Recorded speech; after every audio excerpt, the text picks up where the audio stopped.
What's up, everyone? I'm Tamara, and welcome to my YouTube channel. Make sure you subscribe because if you lose my channel, you may never find it again because it is hard to find. I try to help people deal with narcissism, borderline personality disorder, other personality disorders, psychological things. So I really try to help you. Case in point, let's talk about something that I heard on the radio. Someone called into a therapist. This lady said that for Halloween, they get 800 trick-or-treaters in their neighborhood because it is a wealthy neighborhood, and they get kids from all over the city, from all socioeconomic backgrounds, trick-or-treating at her house. And a little boy comes over, trick or treats, and when she's about to hand him his candy, he says, "I don't like that kind of candy. That candy sucks." So she told him beggars can't be choosy. The boy leaves, and then a few minutes later, his mother rings the doorbell and goes ballistic on this lady and says, "How dare you call my kid a beggar?" and screams and yells at the woman. So the woman called in because she was having difficulty getting over the situation because it was just really upsetting. So how do you view this situation? Was one person wrong and one person right? Well, the therapist says, "You are stupid." Well, actually, she would probably say, "I didn't call the lady stupid. I said, what you did was stupid. That was just stupid. Why would you call that lady's son a beggar? That was just hideous and wrong and awful and terrible of you." I was like, okay, maybe I'm the crazy one, but if I had to choose a side, I would choose the lady's side. And I give you a bunch of reasons why. The number one thing that I thought about was you're knocking on someone's door, they're giving you a gift, and the thanks that they get is you tell them, "This sucks. I don't like that." And what society is that ever acceptable? In the United States, we are taught to be gracious, to be thank you very much. I appreciate it. If you don't like the candy that somebody is giving you, this is not somebody that you're going to ever see again or be in close contact with. So you can share it with someone who does like the candy. You can choose not to eat it, but to tell someone who is giving you something for free that what they're giving you sucks and you don't like it. Okay, my second thought process is you got a narcissist teaching their child how to be a narcissist. So instead of talking to her child and saying, it's not okay to tell someone that what they are giving you sucks, you say thank you and here are your options. And let's go apologize to that lady because she just spent her money to try to make you happy and to help you have a happy Halloween. So instead, she goes and jumps on the lady. "How dare you call my child a beggar?" So my interpretation, just off the bat, when I heard her say beggars can't be choosers or choosy, it's a common American phrase or saying, and I interpret it to mean if someone is buying you something with their money, they can give you whatever the heck they want. That's just my opinion about gifts, period. If it's coming out of my pocketbook, it is a gift. Okay? It is not something that you ordered. It is a gift. So you can choose to regift it. You can throw it in the trash.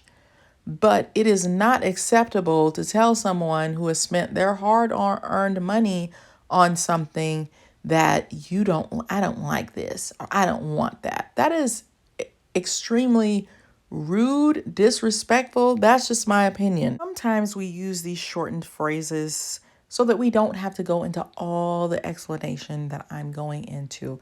It's just a quick way of saying, I'm giving you a gift. and I selected the gift. I don't know you personally, but I'm giving you something. And if you're asking me for something, then you can't be picky about what I give you. I'm giving you what I have. That's my interpretation. So it was a simple way of saying it. The way that this lady was interpreting it, the therapist, first of all, you're calling someone stupid. So you're contradicting yourself, in my opinion, because if you think she's calling this child a beggar, you see how we're going into very simplistic, basic thinking, and then you call her stupid. That is a derogatory term. That is truly a derogatory term, more so than using the phrase beggars can't be choosy. It just means accept what you are given. I remember doing a charity event where we were giving out Christmas gifts to kids, and one parent was getting a basketball for their kid, and she had a whole tantrum about where's the rest of the presents. You're only giving me one thing. That's all you're giving me? Okay, so it was a nightmare situation because it was so unorganized and it was exhausting. So to be spending your time trying to make people happy in spite of the glitches, and to have somebody tell you where's my other gifts, that is super insulting. And it's the same thing with somebody who's ringing somebody's doorbell.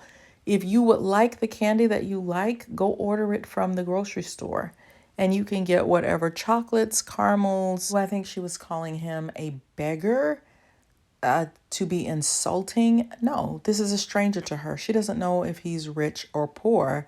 She could have told him, you're being very selfish or you're being very ungrateful, but she was using a common phrase to make a point after someone insulted her first. She was trying to teach him politeness in a very quick way. So, just to be fair, I looked up what is beggars can't be choosers. Someone says people with no other options must be content with what is offered.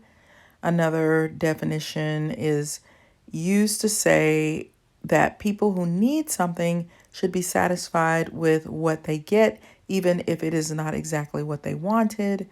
Another explanation is we took the deal at the time because beggars can't be choosers. I have not offered you more because beggars can't be choosers. Your brother living with us cannot ask for more things to be stocked in his room since beggars can't be choosers. And that's a way to use it in a sentence. So I posed this to someone else, and their answer was, well, you know what? I would no longer turn on my light for trick-or-treaters to come to my house after that and that's probably another extreme way of thinking, but what it lets me know is that your average person feels like I'm doing something for the community, I'm doing something to make you happy, and to be doing something or having all these people in my neighborhood and trying to do something kind, and then you get slapped with, well, I don't like that candy. That sucks. It just makes you feel like, well, then I just won't do this anymore. That's what the person who I asked about it said to me. I just won't do this anymore. So you keep getting negative feedback like that, and it just makes you not, I mean, if I'm not making you happy for something that I'm doing out of the kindness of my heart, then why should I do it? So to me, these are narcissistic responses. They may not be to you, but they are to me. It's like you're taking something out of context. You're not taking into consideration that this child is learning to insult people and be disrespectful, and then his mother comes and defends his disrespectful bad behavior instead of saying, we're going to go and apologize to that lady for what you did wrong. So it's how you create a narcissist, you defend bad behavior, and narcissists like this. I'm not saying that this therapist is a narcissist. I think she definitely has obsessive compulsive personality disorder for sure. And there's probably some narcissism in there as well. This is how we end up having issues with and difficult conversations with narcissists because they do not think like your average person. They interpret things differently. They are looking through a different lens. And it is quite common to deal with scenarios like this with narcissistic people. They do not think like your average person, and that's what makes the person difficult. Their skeletal makeup is different. So, have you ever had a situation with a narcissist where they completely misinterpreted something that you said and spun it on its head? Let us know in the comments. I try to put out a video every week, so make sure you're subscribed so that you can see the videos and share them and like them with people that you think they might help. And check out my book, The Workplace NaRCISSiST, which gives you lots of information about people who can be draining and toxic to deal with, like, in my opinion, this person. If you disagree with me, let me know in the comments, because maybe they're right and I'm wrong. So let us know. And I will put the names of my books in the description box.